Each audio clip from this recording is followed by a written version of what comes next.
Merry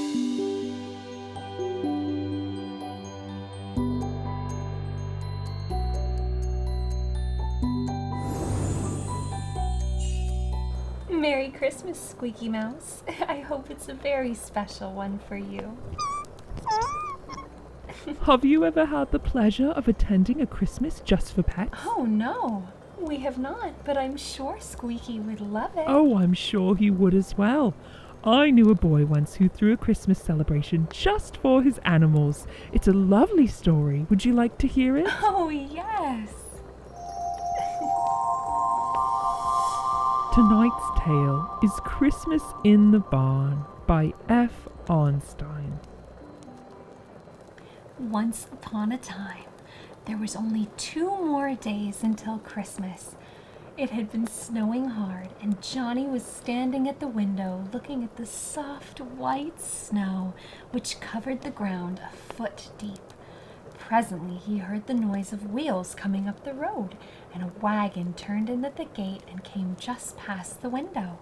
Johnny was very curious to know what this wagon could be bringing. He pressed his little nose to the cold window pane and to his great surprise saw 2 large Christmas trees. Johnny wondered why there were 2 trees and turned quickly to run and tell Mama about it, and then remembered that Mama was not at home. She had gone to the city to buy some Christmas presents and would not return until quite later. Johnny began to feel that his toes and fingers had grown so cold from standing at the window for so long. So he drew his own little chair up to the cheerful fire and sat there quietly thinking. Kitty, who had been curled up in a little bundle of wool in the very warmest corner, jumped up and going over to Johnny, rubbed her head against his knee to attract his attention. He patted her gently and began to talk to her about his thoughts. He had been puzzling over the 2 trees which had come, and at last had made up his mind about them. He had a wonderful idea. I know, Kitty, said he. Why, there's 2 trees. This morning when I kissed Papa goodbye at the gate, he said he was going to buy one for me. And Mama, who was busy at the house, did not hear him say so. And I'm sure she must have bought the other. But what shall we do with 2 Christmas trees? Kitty jumped into his lap and purred and purred. A plan suddenly flashed into Johnny's mind. Would you like to have one, Kitty? Kitty purred more loudly, and it seemed almost as though she said yes. Oh, I will, if Mama will let me. I'll have a Christmas tree out in the barn just for you, Kitty, and for all the pets, and then you'll be as happy as I shall be with a tree in the living room. By this time it had grown quite late. There was a ring at the doorbell, and quick as a flash Johnny ran with happy smiling face to meet Papa and Mama and give them each a loving kiss. During the evening he told them all about what he had done that day and about the 2 trees that the man had brought. It was just as Johnny had thought.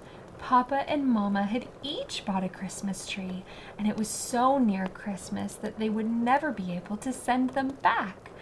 Johnny was very glad of this and told them of his happy plan that he made and asked if he might have the extra tree for his pets.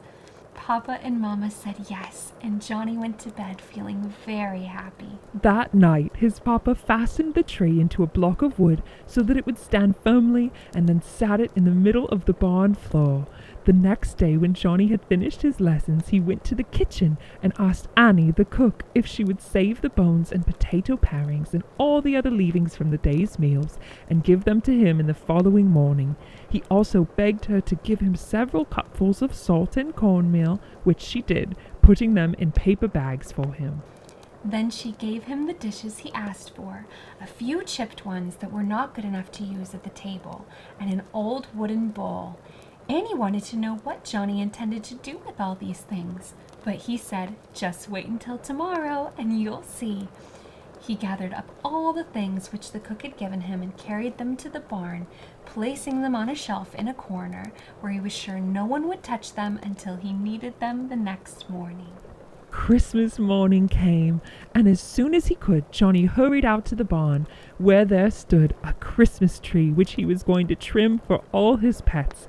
The first thing he did was to get a paper bag of oats. He tied this to one of the branches of the tree for Brownie the horse. Then he made up several bundles of hay and tied these to the other side of the tree, not quite so high up, where Becky the cow could reach them, and on the lowest branches some more hay for Spotty the calf. Next, Johnny hurried to the kitchen to get the things that Annie had prepared for him. She had plenty to give him. With his arms and hands full, he went back to the barn. He found 3 long loaves of bread, which he tied together and hung from the branch of the tree for Rover, his big black dog. Under the tree he placed the wooden bowl and filled it well with potato parings and rice and meat left from yesterday's dinner. This was for Piggywig, his pig. Near this he placed a bowl of milk for Kitty, and on one plate the salt for the pet lamb, and another the cornmeal for the dear little chickens. On top of the tree he tied a basket of nuts, which were for his pet squirrel. And I had almost forgotten to tell you of the bunch of carrots he tied very down low, where soft Bunny could reach them. When all was done, Johnny stood off a little way to look at the Christmas tree. Clapping his hands with delight, he ran to call Papa and Mama and Annie, and they laughed aloud when they saw what he had done. It was the funniest Christmas tree they'd ever seen. They were sure his pets would love the presents Johnny had chosen for each of them. Then there was a busy time in the barn. Papa and Mama and Annie helped bring all of the animals, and before long, Brownie and Becky, Spotty and Rover, Piggywig, Kitty, Little Lamb, the chickens, the squirrel, and the bunny had been led to each his own Christmas breakfast. And what a funny sight it was to see them all standing around looking so happy and contented, eating and drinking their meal with such delight. While watching them, Johnny had another thought, and he ran quickly into the house and brought out the new trumpet which Papa had given him for Christmas. By this time the animals had all finished their breakfast, and Johnny gave a little toot on his trumpet as the signal that the tree festival was over. Brownie went, neighing and prancing, back to her stall. Becky walked demurely off with a bellow, which Spotty the calf, running at her heels, tried to imitate. The little lamb skipped away. Piggywig walked off with a happy grunt. Kitty jumped on the fence with a meow. The squirrel sat up in the tree cracking her nuts.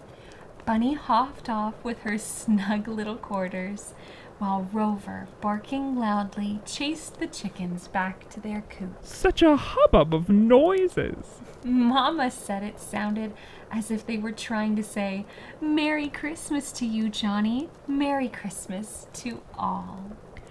And they all lived happily ever after.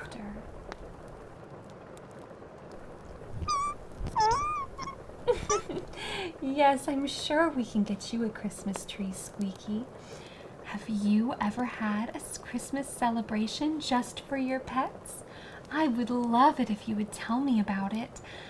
Did you ever get your pets a Christmas gift? Did they like it? I don't count as a pet, of course, but I'd also like a Christmas present. Well, you'd better be on your best behavior then, Novella. Good night, everyone.